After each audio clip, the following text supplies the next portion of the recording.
Chapter 10. The waters seemed to reach up and snatch Barry out of the air, and then he was swept away in a gushing tide. Barry struggled to keep his face above the waves, to keep water from rushing into his nose and mouth. His legs smacked into a piece of wood, but that barely slowed him down. His arms scraped against something sharp. His hand hit something big and furry. A rat? As the water twisted and turned him and dragged him along. And then finally, crash, he hit something that stopped him cold. It was a tree. Almost without thinking, Barry threw his arms around the trunk. The water pulled him, trying to suck him back into the flood, but he held on. He wrapped one leg around the tree, then the other.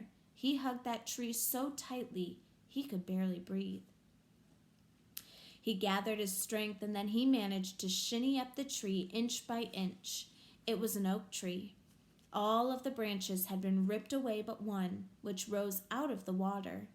Barry pulled himself up onto it and sat in the V where the branch met the trunk. He hugged the trunk again, bracing himself against the wind. He couldn't see much in the gray light and the stinging ray, and what he saw hardly seemed real.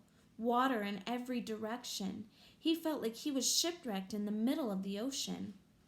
The water was filled with branches and wooden boards and other wreckage from the storm. Barry thought of Atlantis, a city lost under the ocean. He'd read about it in one of his favorite comic books. Was that what would become of New Orleans? Barry pressed his cheek against the tree.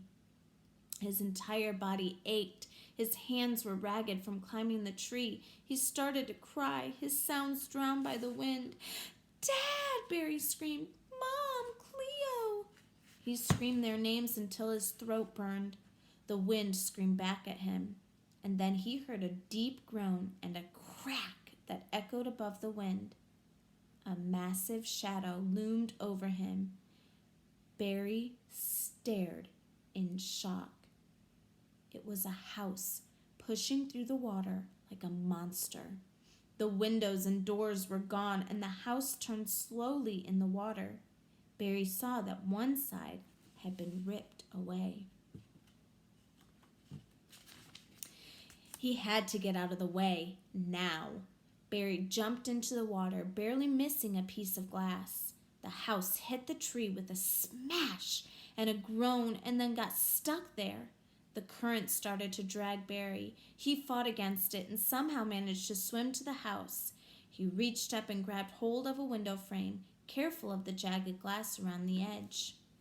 A piece of wood fell into the water right next to Barry. Its bright color glowed in the ghostly light. Sky blue. Barry stared at the house. Could it be? Yes, it was Abe's house, Abe McKay. And that wasn't all. The sound of ferocious barking rang out.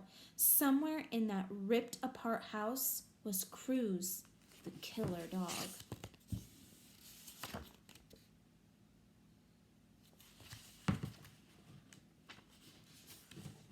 End of that chapter.